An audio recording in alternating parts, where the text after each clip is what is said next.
dalam kitab yang dikarang oleh Habib Zaid bin Ibrahim bin Zaid bin Sidin dalam kitab Al-Mawahibul Mukhtar Lisan Tauhid Al-Akhirah. Seorang ulama yang bernama Daud At-Ta'i. Siapa? Daud At-Ta'i. Shoma arba'ina sanatan. Dia puasa 40 tahun. Puasa 40 tahun. La ya'lamu bihi ahlu. Keluarganya nggak ada yang tahu kalau dia udah puasa 40 tahun. Gimana? Daud At-Ta'i puasa selama 40 tahun, keluarganya nggak tahu kalau dia udah puasa selama. Kita puasa Senin Kamis 3 sehari aja, ngingetin kolak, mau buka dia bilang, kolak. Ya bagaimana bini kagak tahu? Ya pasti ini Imam Daud At-Ta'i 40 tahun nggak ada yang tahu kalau suaminya ini, istrinya nggak tahu kalau suaminya puasa, anaknya nggak tahu kalau bapaknya puasa. Sakit dia jaga puasa. Aku ini hanya untuk Allah. Syekh Abduluddin Asy-Sya'rani, Syekh Abduluddin Asy-Sya'rani, beliau menghatamkan Quran ketika beliau sambil tiduran di pangkuan istrinya nggak tahu kalau dia sudah menghatamkan Quran ketika dia tidur di pangkuan istri. Gimana itu? Dia tidur pangkuan istrinya, hatam Quran. Kita membaca WA apa yang dihatam, dan beliau menghatamkan itu sab'a khatamatin, berhasil menghatamkan Quran 7 kali di pangkuan istri. Masya Allah, istrinya aja nggak tahu. Ada kitab namanya Zubat, ya, yang dikarang oleh Ibnu Ramlan rahimahullah taala, madhabnya Syafi'i. Zubat itu artinya buih lautan. Zubat itu artinya buih lautan. Beliau ceritanya ini asal muasal tentang ini kitab Zubat. Ini masyhur ini kitab Zubat, kalau di kalangan para santri, terutama para habaib, masyhur ini. Ini kitab Zubat, bahkan karangan kitab Habib Zaid ini, itu keterangan fikihnya ada Zubatnya. Fikih, keterangan fikih Zubat, keterangan fikih Zubat. Syair ya, semacam syair tapi isinya fikih. Ini asal-asal kitab Zubat ini muncul. Zubat apa artinya tadi? Buih di lautan. Asal ini Zubat ini, beliau naik perahu dengan rombongan, makan bareng di situ, namanya naik perahu, sama kita perjalanan jauh berhari-hari, tapi beliau tidak ingin waktunya terbuang sia-sia. Dalam perjalanan itu dia bikin kitab berbentuk syair, padahal dia ngobrol bareng sama temannya, dia ketawa bareng sama temannya, makan minum bareng sama temannya nggak tahu kalau dia sambil marah kitab. Kita makan nulis itu, lihat sombong banget. Ini lagi ngarang yang begini, gak ada satu pun yang tahu kalau dia sudah mengarang kitab. Nah, begitu beres beliau merampungkan, membereskan karangan kitabnya, kemudian tulisan kitabnya itu diikat pakai tali, kemudian dikasih pemberat batu. Temannya baru tahu, loh, itu apa? Di karangan kitab, kapan beresnya?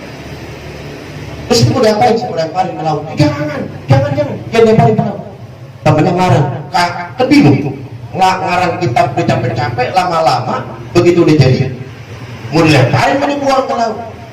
Bapak udah tahu khanduni. Apa kata beliau? Jangan ganggu saya. Ibnu Ramlan mengatakan khanduni, jangan ganggu saya, biarin saya melakukan ini. In kana tasnifi khalisan liwajhillahi ta'ala fala yadurruhul ma'. Kalau seandainya kitab yang aku karang ini karena ikhlas, karena Allah, maka itu air tidak akan membawa mudarat untuk kitab yang saya karang. Gak pengaruh dia, dilemparin. Begitu dilemparin, ini perahu jalan terus. Lemparin, ternyata ini kitab sampai ke pantai, nyangkut di pancingan salah satu pemandu. Begitu diambil, jadi karangan bulan, begitu dicek uang pancingnya juga kitab juga kayaknya. Wah, ini masya Allah nih. Ini ilmu ini, kata beliau. Ini mazhab Syafi'i ini, akhirnya disebarluaskan. Makanya nama kitab beliau Az-Zubat, artinya buih di lautan. Ini yang ngaji itu belum tahu, belum betul tahu. Berarti sering kita ngaji, masya Allah, luar biasa. Ya, jadi belajar ikhlas. Wirid yang kita amalkan juga kudu ikhlas. Yang terakhir kisahnya ini. Nah, ini buat saya ini. Ini buat saya. Jangan pernah memperjualbelikan agama untuk dunia. Buat hayat yang luar biasa. Dikisahkan zaman Nabi Musa alaihi salam. Ada Nabi Musa ini punya satu orang murid. Kemana Nabi Musa pergi dia ikut. Kemana Nabi Musa ngajar dia hadir. Pokoknya di taklim Nabi Musa ini dia nggak pernah bolong. Nah, setelah dia hadir di majlis Nabi Musa, dia keluar disebarkan ilmu Nabi Musa ini. Ya, ada tadi Musa kalimullah, tadi saya hadir di pengajiannya Nabi Musa dan beliau bersabda begini, sehingga status ini murid diagungkan oleh masyarakat. Nah, hatta atra wa kathura maluh, karena banyak yang hadir di majlisnya ini murid Nabi Musa, banyak yang ngamplopin. Ya, nah ini kan itu siapa nih biasanya kalau begini? Kita kan, kita lagi ngomong kita ini. Ini mau bener, mau lurus atau mau bengkok aja gimana nih? Hah? Kita mau naik pangkat ya? Harus. Jangan puas di tingkat itu aja. Naikin pangkat tadi kita di hadapan. Bukan di hadapan manusia, kita di hadapan manusia mah. Di hadapan Allah. Beliau ngajar orang amplopin, beliau ngajar orang amplopin, beliau ngajar diterima terus sampai kaya nih. Kaya nih muridnya di Musa biasa-biasa aja, gurunya biasa aja, muridnya yang kaya. So maka kau dahulu Musa. Suatu hari Nabi Musa kehilangan nih muridnya. Ini muridnya nih, murid saya kemana nih nggak hadir? Nggak ikut taklim di saya nih. Biasanya hadir. Pokoknya Nabi Musa ngaji di mana hadir nih, dicari. Coba pulang cari, si pulang dulu kemana-kemana. Ila an ja'a rajulun wa bi yadihi khinzirun wa bi uluqi hablum aswad. Ketika dicari-cari datang orang namanya Nabi Musa, nenteng bambu, pakai kalung warna hitam. Begitu Nabi Musa ini dikasih talinya. Nabi Musa nyuruh nyari orang yang dikasih babi. Pas ada Musa Rabbah, pas ada Musa nanya Nabi Musa, ini siapa? Saya nyuruh nyari orang, bukan nyuruh nyari babi. Ini siapa? Ini adalah murid kamu wahai Nabi Musa.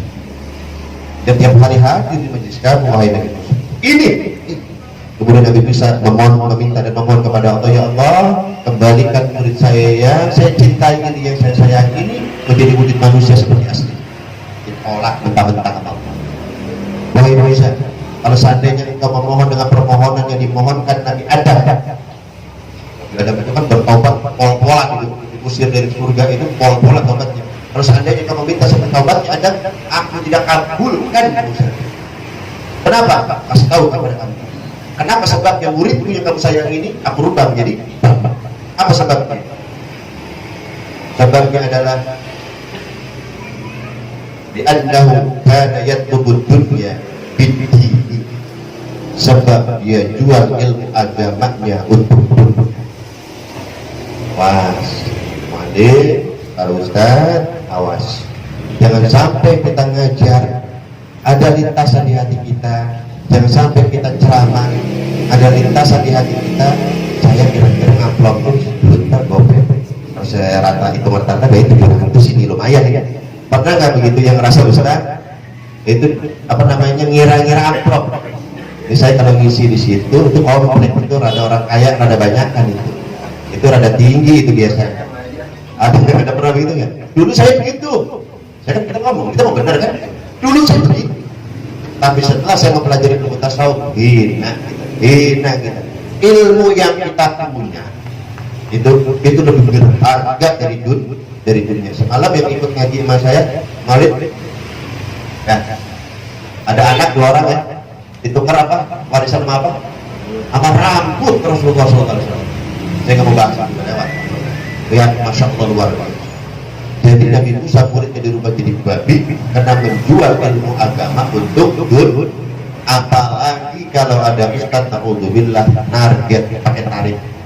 Saya dalam kota sekian, saya luar kota sekian, dihinakan benar Allah, dihinakan oleh Allah, saya hina. Ya. Lalu sekarang bagaimana hukumnya kita ngajar nih? Boleh nggak dapat upah? Boleh. Itu berhak, itu hak kita. Dan masyarakat juga udah paham lagi. Jangan ini pakai dalil buat Ustaz ya. Ustaz sini. Ustaz sini. Tadi saya ngaji nih, saya dengerin Ustaz menjadi babi. Loh jangan, enggak gitu. Tapi kita masyarakat kudu ngerti itu Ustaz di rumah punya bini kan? Nah, Ustaz di rumah punya istri, anak, beras, butuh nggak dia? Listrik butuh dibayar nggak? Siapa yang bayarin kalau misalnya nggak ngasih? Bayar kita listrik. Ustaz jangan minta masyarakat yang ngerti tapinya top tuh dua-duanya tuh, yang ini ahli surga, yang ini ahli surga gitu. Tapi begini, ini abah ya, kita support nih abah, ini abah gak usah bulanan, gak usah pusing, semuanya tanggung nih. Abah gak usah bikin apa-apa, abah dakwah aja. Abah misalkan sampai ujung-ujungnya dia sebarkan dakwahnya, itu ilmunya gak nyampe, pahalanya sampai ke kita. Sedekah makanya yang paling gede ke saya, ke guru. Awak kan cuma alasan Ustaz aja supaya Ustaz disedekain, salah lagi saya. Enggak demi Allah, enggak demi Allah, enggak demi Allah, saya kadang situ insyaallah. Udah jauh insyaallah. Kalau dulu ya zaman jahiliyah ya, zaman jahal masih itu ya, tapi sekarang insyaallah enggak ya. Jadi Ustaz jangan target, jangan narik, jangan minta, tapi masyarakat yang paham. Luar biasa sedekah sama guru ini, luar biasa. Lebih gede pahalanya sedekah ke sini dibandingkan para miskin sekali kan. Lebih gede. Kenapa? Ini dakwah nih. Ketika dia sebarkan dakwah untuk 1 juta orang, 1 juta pahala buat dia. Ya 1 juta itu nyebarin lagi 1 juta, berapa juta? 2 juta. Yang nyebarin lagi 1 juta, berapa juta? 3 juta pahala gak gumoh. Orang Betawi bilang gak muntah kebanyakan pahala. Ya, kayak gitu.